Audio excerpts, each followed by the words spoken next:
Hi, Leah. Hey, Judy. We're back We're back. for the anatomy of ancestral alchemy after a little bit of a break. Yes. And I thought it would be helpful for us to talk a little bit about how we got to this place. Agreed. Yeah. I think I'm giggling because I'm like, yeah, this is a little hard to articulate, and I will do my best, which is that on my side of things, it felt like we were essentially vetting for how to make this the most sustainable and safest to put out into the world. I think, especially for you, being someone that holds multiple marginalized identities, and for those watching. And yeah, I think you and I did a good job of checking in with each other and trying to understand how we were both feeling about things. Yes. So for me, when I first asked Leah about it, zooming out for a second. For me, informed consent, because of my ancestral trauma and because of my own personal stuff, informed consent constantly is so important to me. So for folks who know me in real life as a friend and as a colleague, I'm always giving all of the information because I want to be upfront about what's happening for me. And so the people who are choosing to be in relationship with me can actively make decisions as I change as a human being, because we're all constantly changing. And so what was happening is the landscape of the environment in which we're in is becoming more and more unsafe. And so the last episode that we recorded was amazing. It was around mental health and a new diagnosis that was put out there. But the naming of it directly activated some of my ancestral trauma. And then in checking in with Leah, like we were able to just give it some space and really look at it to figure out what would feel good, and not just good, what would feel wise, because we're at a time that we need to make decisions from a place of groundedness. Leah said sustainability, protection, and great care. Yeah. And I'm glad that we're documenting this as a modeling of how to do this in relationship with friends, colleagues, Yeah. in general, because I think there's not a lot of healthy modeling of how to get informed consent. I appreciate you sharing that. And the other layer here too is both of our humanly responsibilities, for you to your kids, for me to my partner and husband, and thinking about ways in which they are connected to us, especially if things become more unsafe in some way or things of that nature. So also checking in with them. And so the consent goes past us, is Absolutely. my point. And so we took time and space to do that amongst ourselves and with each other and amongst our family members. And here we are. Yeah. Yeah. And for me, it was more an interesting sense of, one, checking in with my husband, and then secondly, being like, something isn't sitting right. I was feeling really uneasy in my stomach every time I thought about releasing that episode. And I couldn't shake that feeling. And I kept checking in of, is this residual trauma or is it related to current events? And it kept feeling very related to current events. And Luna, this is Luna, Juice's dog. And yeah, and then things really took a turn, sadly, for the worst, I think, within the landscape and environment, as Judy named it before. And there was like a knowing of, okay, I understand now why my body was giving me some preliminary cues. Yeah. And if I can jump on this, am I interrupting something? No. So if we zoom out, okay, I was picking up on something. Leah was picking up on something. It's this knowing in your gut, okay? So I want us to pause here. One of the collective traumas that we're all dealing with is this disconnect between the wisdom of our body and trusting our body and connecting to that, okay? So if we zoom way out, colonization is one of those collective traumas where a colonizer, right, comes in and takes over the land and says, this is ours because you're too savage or too whatever. to take care of this land, right? Literally disconnecting the indigenous or the folks who had a connection to the land there generationally from that connection to the land and the people. Okay. So this is the same thing. If we zoom way into our nervous system now, there is a disconnect between our mind and our body. Okay. There is a disconnect sometimes between trusting our inner intuition and being in connection to that and full alignment and going, I'm sensing something in the larger field, energetic field. Okay. What happened was I had this intuition and knowing, and I thought something might happen to me. And it was actually something that happened to someone nearby who spoke openly about opinions that are okay to speak about because that's one of our rights. And so I just want to put a pin in that of if you're picking up on anxiety, right, or some kind of like distress, remember, nothing wrong with me, nothing wrong with them. What is this data telling? And then you do a scan in your field, like what's happening around you within your home, and then you go out within your community, and then you go out within your larger country context. So that's how you scan to look for little nuggets on what's happening in me, because our body is just an instrument. Yeah. Does Yeah. that make sense? Oh yeah, I think everything you said is spot on, and how I typically work with it also. And something that I will share here is it's taken a lot of practice and faith. Yes. Of it's okay to wait and pause until something connects or clicks. So for this particular instance, I was feeling this uneasiness in my stomach for probably 5 days before this unfortunate event took place here. And it became really clear to me as soon as I saw that it had happened, that's exactly what I was picking up on. It was like, as Judy has referred to in previous episodes, it's once you name the thing or land on the thing, the feeling subsides. And that's what happened to me. And then I was able to say to Judy, I'm pretty sure that's why I was feeling uneasy. And I'm glad that we've listened to this. Point being is like, we didn't lose anything, thankfully, by waiting to put this out and waiting for the dust to settle, so to speak, and for us to come back together and try to understand why we were both feeling this way. Yeah. So if we zoom out again, right, it's this unlearning of urgency. Yes. Even though I felt urgent, like something's gonna, oh, am I safe? Am I? And I was able to slow it down, thankfully, because I reached out to Leah and joined our nervous systems together to figure out, like, I'm picking up on this. Can you help me discern what's happening for your body? Like literally joining our fields together to sense into what's happening around us. And that slowing down, that co-regulation allowed a sense of spaciousness for me and resource, because I have historically been isolated, right, for whatever reason, from connection with people that felt safe and could see me in a way that felt affirming and supportive. But in this growth work that I've done with you, Leah, in particular, and with other people, it's like I'm growing my nervous system capacity to trust that you can hold my anxiety without taking it on or trying to fix it. Yeah. That was huge. You weren't trying to fix it or no, nothing to worry about, or oh, how about you weren't trying to fix it. You were like, okay, let me check in. Oh, I feel that too. Let me take some time and discern, right? Which then cued me to discern instead of be reactive. Yeah. And that, if we zoom out, is something for you, listeners, to practice, especially in this time with all the information that's coming in.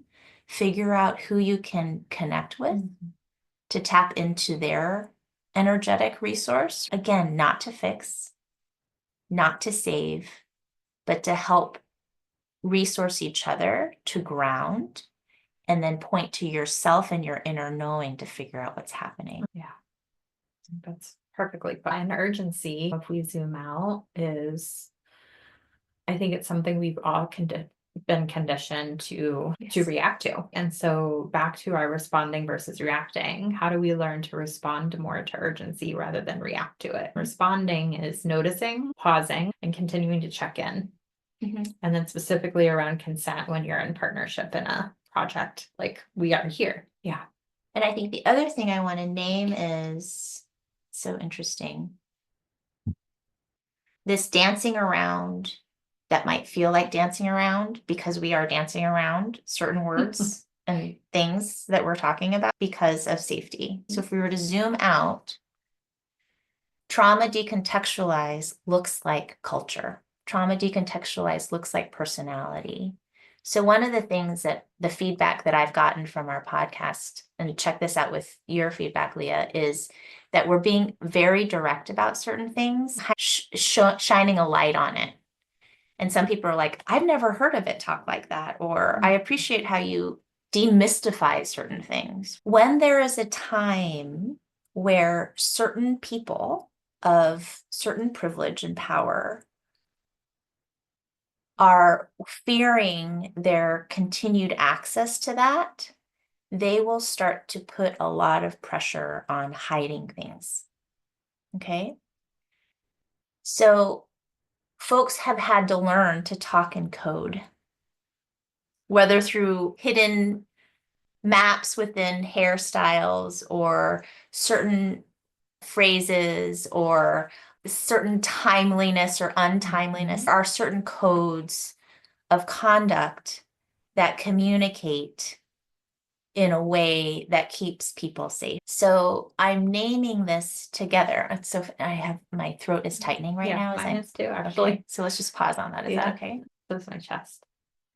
What's happening in your body, Leah? Really sad. Yeah. Yeah, I think I just feel really sad that it's come to this. Yeah. Yeah. And there's so much truth to that. And just thinking about, all the people in the world that have had to talk in code to be safe, to stay safe. Yeah. So it was just like, whew, yeah. That hit me. But as soon as I could, just move through that bit of release and clearing. Yeah. It's so interesting. So mine is still tight. And in hearing that from you, the sadness, like it gave me some empathy for the judgment I feel for people who cannot talk directly. So zooming out for a second, I have learned to be very direct. Yeah. Because I don't feel like I can give or provide full informed consent without directness, including here are my motivation around this. Oh, so it's still really tight right now. And I understand that a lot of people cannot be that direct because of their ancestral trauma. Yeah. Yeah. And so then imagine ancestral trauma with current climate. 100%. Say more. I know, totally. Powder keg. It totally Right? is. It's why we're having such intense responses to these things, because it's not just amplifying ancestral wounds, it's like present and in front of our faces and lifetime now. 100%. Yeah. It's so interesting. I have a sideways story in. May I share it? Sure. I had a recent argument with my co-parent. We're not living together. And his way of communicating is like passive, because he's always afraid of getting me upset because of his own history. And so he wasn't telling me directly what he wanted. And I was just like, tell me what you want. And I'm telling you the way that I can. And I'm like, I need you to tell me more directly. And he's like, what? And then I gave it space. And then the next day it was like, the reason why I'm so intense is because I need you to get comfortable being uncomfortable having these direct conversations, because there might come a time pretty soon that we're going to have to make some hard decisions. Yeah. And in order to make a fully informed, hard decision, I need your nervous system partner, because we share kids, even though we're not living together or partnered anymore, to be able to be very direct on what you're comfortable with to keep you safe. That's going to maybe be a different answer than what I need for our kids. And to be able to have a very upfront and direct, honest and authentic conversation about what I'm comfortable risking in my body and what you're comfortable risking in your body. Yeah. Requires direct communication. Yes. And when I was able to name that context, he was like, oh, so it wasn't about soccer. And I was like, it was not about soccer. It's never about, right? It's about the dynamics. So remember, nothing wrong with me, nothing wrong with him. What's the data telling me? I got so charged because it felt like I needed to mind read what he really wanted. And I don't have the capacity, nor it's not healthy. You cannot mind read. Okay. This is what sets us up for really unhealthy dynamics and for people to make decisions about bodies. This is really enough. Now it's like throat is still tight, but now my heart is activated. Yeah. So now I'm connecting to ancestral trauma around who got to decide who was saved and who was sacrificed. Talk about a conversation around consent. Holy shit. Oh my God, it's like tight now. I can't breathe. So I'm gonna just take your time. Your time. I'll breathe with you. my back is really tight. So there's fear there. There's shame. And it's like cutting me off from my heart where the grief is. There's so much shame. Like my ears are blocking up. So it's like almost like I want to do the intensity is at an 8. And so 0 to 10, what I tell my folks I work with is the intensity will inform where to explore in your ancestry. Yeah. So 1 to 2 is like current life, right? Current family. Like 3 to 5 is like your grandparents, right? And then anything above a 7 is like collective big level trauma, like country, ethnic, cultural trauma. Because mine's at an 8, it's like landing in China right now around communism. I got a big opening. Which people would go to the re-education camps, which people would get land.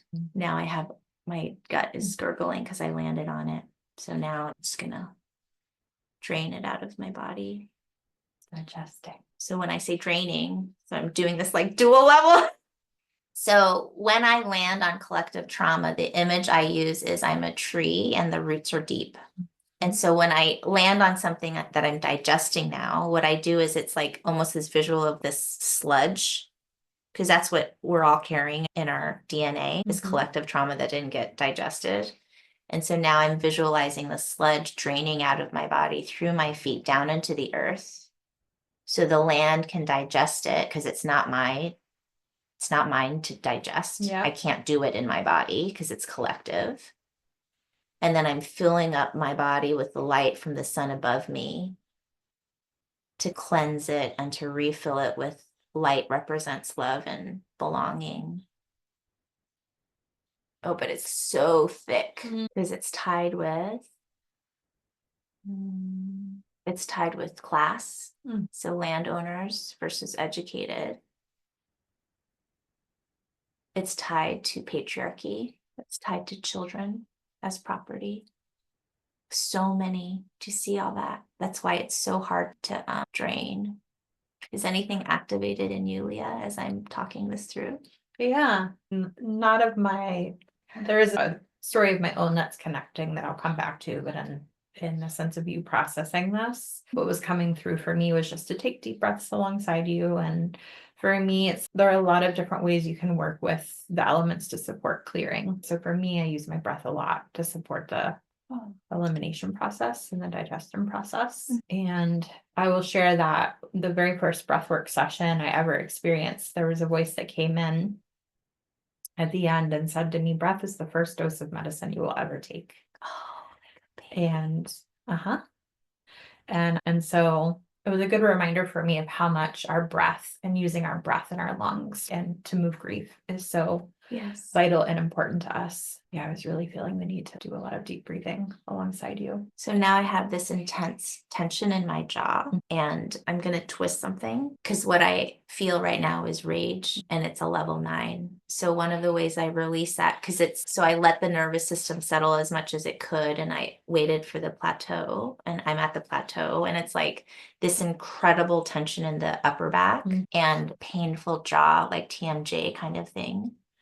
And the jaw is often where anger sits. So this somatic practice is something I invite folks, if you want to do it too, is you twist something. What I do if I'm in the car is I'll pull on the driver's wheel, or if I'm sitting in a chair, I'll pull on the bottom of the chair.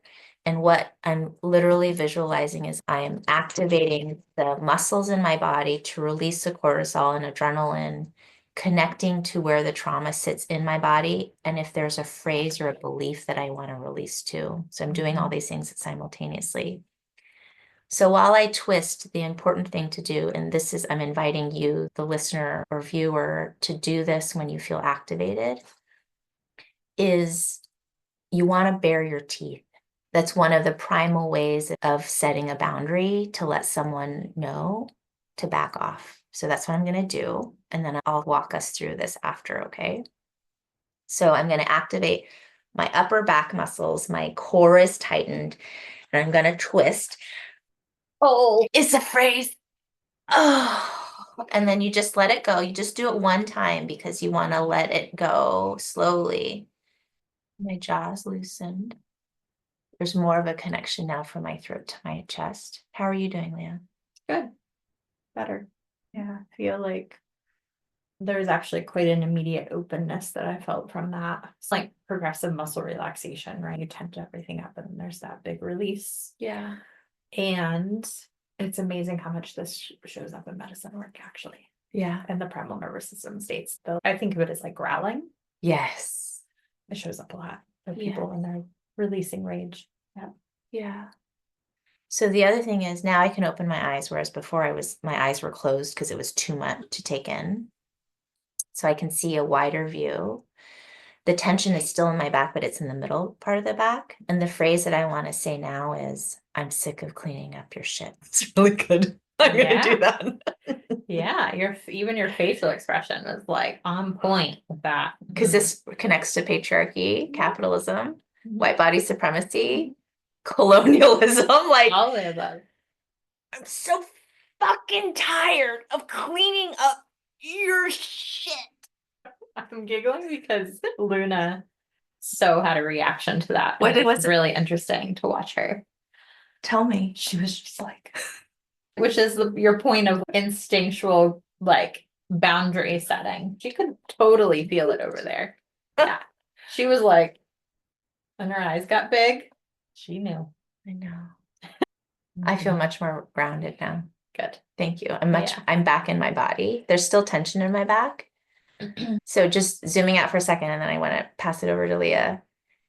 Things to keep in mind, viewer, we're not safe, okay?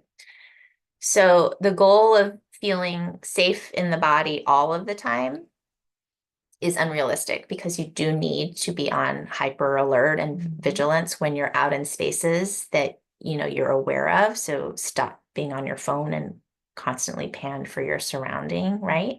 And so I notice my back is still tense. And this is as far as I want to go and release this because I don't want to open up myself too much because I'm going to need to be going out into the real world. So it's this constant awareness as you reconnect to your inner knowing and intuition and clearing out generational stuff through this alchemy process that we're teaching you. You don't want to give up the learning pieces. So the thing is, now my stomach's digesting. Stay safe, friends. Okay.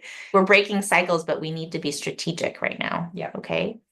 So you want to keep the boundaries up and integrate the learning from what you're digesting from your ancestry. So it's this phrase of, oh, it's so interesting. This has come up in my sessions this week. I am free. I'm liberated in my body, but I'm not going to let you know that I'm liberated in my body. And the you is those in positions of power, because you'll be the most vulnerable. You'll be targeted. Now my throat might just tension again. So interesting. How are you, Leah? There are a lot of aspects that are hard to watch. You have to move through that, and it's the have to. Yeah. Yeah. So there's grief around that for sure.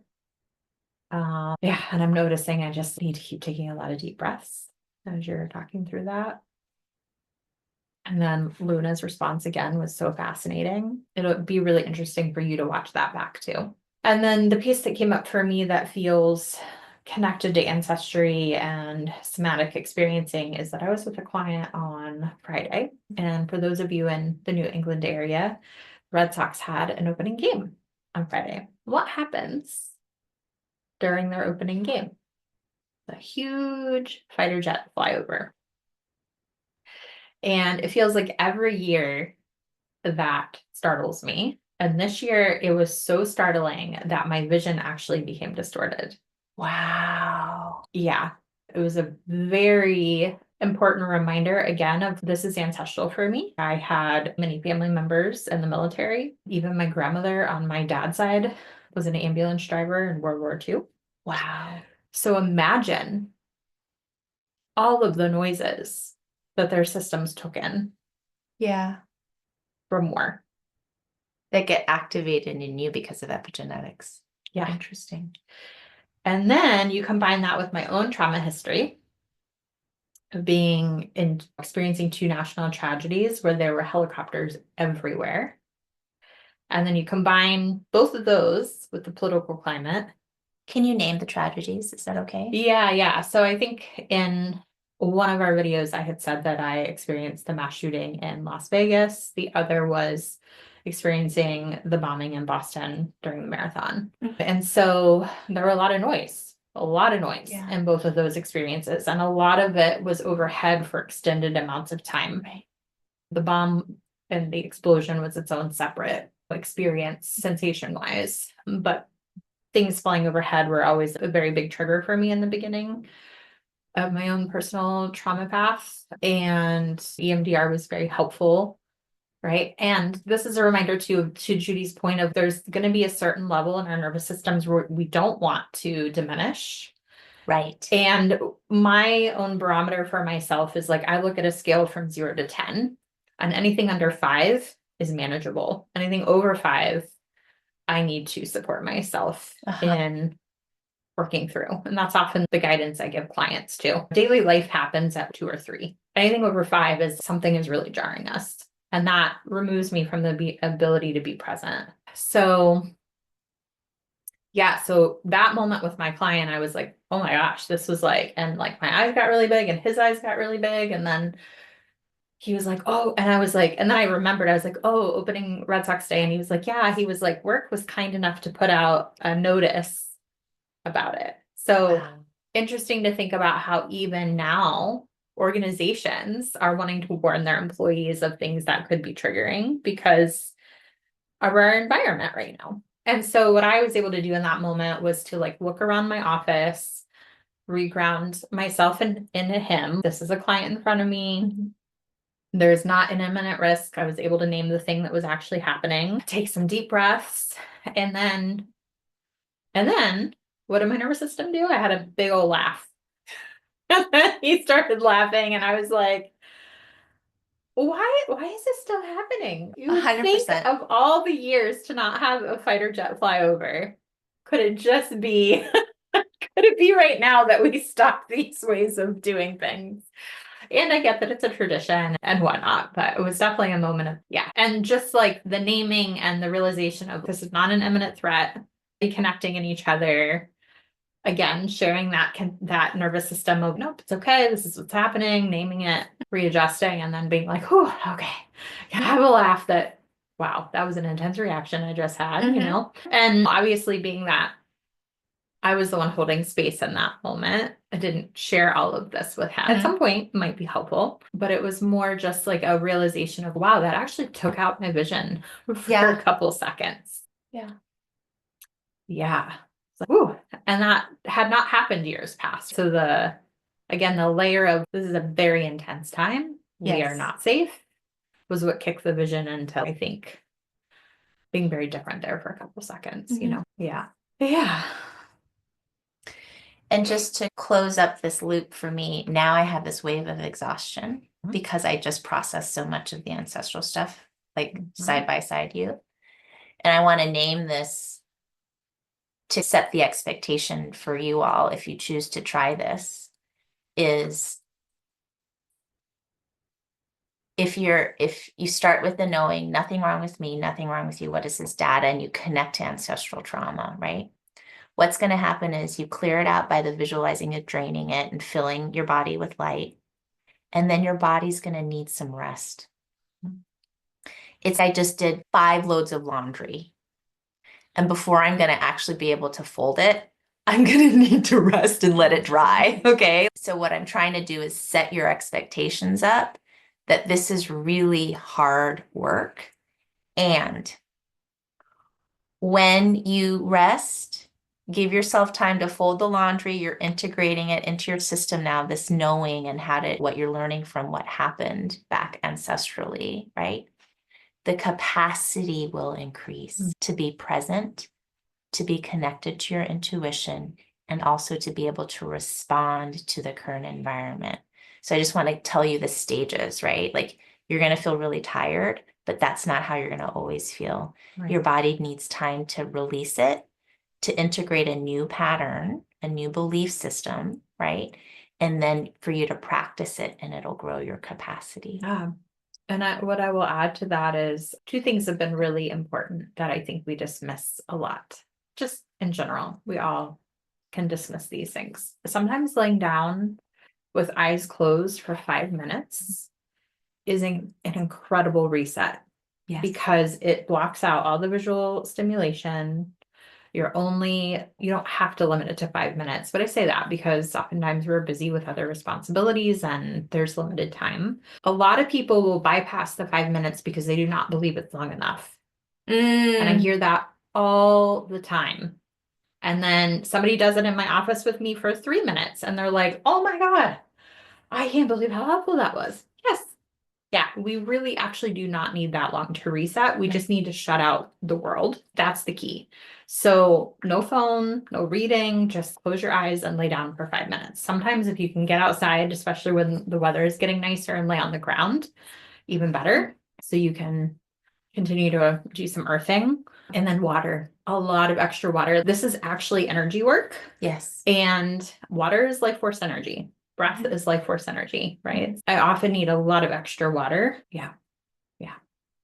And Judy's right. Like your capacity does grow, just like anything else that we practice. It's a growing skill and things do get more manageable with time. But in the beginning, it's very exhausting. Yeah. And it's like the capacity grows not so you can produce more. Can we just get super clear on that? Yeah. Okay. So the capacity growth that I've experienced is I've experienced so much more authenticity and joy in my body and capacity for managing very intense feelings. Why? Because I've cleared out all of the shit that I've been carrying. Like literally when I just said, I'm so tired of cleaning up your shit, I'm like letting everyone's shit leave my nervous system, my energy field, right? So it's much more clear what I want, who I am, and what I'm supposed to be doing in this particular life right now, which is living. Yeah. Yeah. I love that. Yeah. How's your body doing now? I'm ready for a nap. Uh-huh. I'm like, what's our alchemy? That whole video was our alchemy to go through that process. Get a little rest and some water. And Yeah. Yes. How are you doing, Leah? good, same. Yeah, I would say I'm not feeling exhausted, but I'm definitely feeling like I'm definitely been calmer. It's nice to, yeah. So going back to the original, why we're recording this is to explain the changes that we're going to be making to increase our safety and resource, to model how to do the same for you within your communities. And my last thing is remember, we need to do this in community. I could not do this clearing on my own. It is because I am resourcing with Leah, with my cycle breaker community, with people who are committed to doing this work, right? Yeah. So find people to do this work with. Yeah. Share this podcast, talk about it with your friends and family, figure out who's willing to do it, because the more people you can collaborate with in doing this, right? Co-regulation, co-clearing, co-alchemizing ancestral trauma, what's going to happen is you're going to have a community where the nervous system has a lot more capacity and resource to manage what's coming. Yeah. Those words, Senna, a shiver down my spine to manage what's coming. Yeah. Yeah. And to Judy's point, this is literally how we're able to be here in the flesh today. It's we had communities that supported our ancestors, and some of our ancestors supported other people, and literally none of us would be physically in the flesh if we didn't have that. Right. You know, regardless of what path all of our ancestors took. Yeah.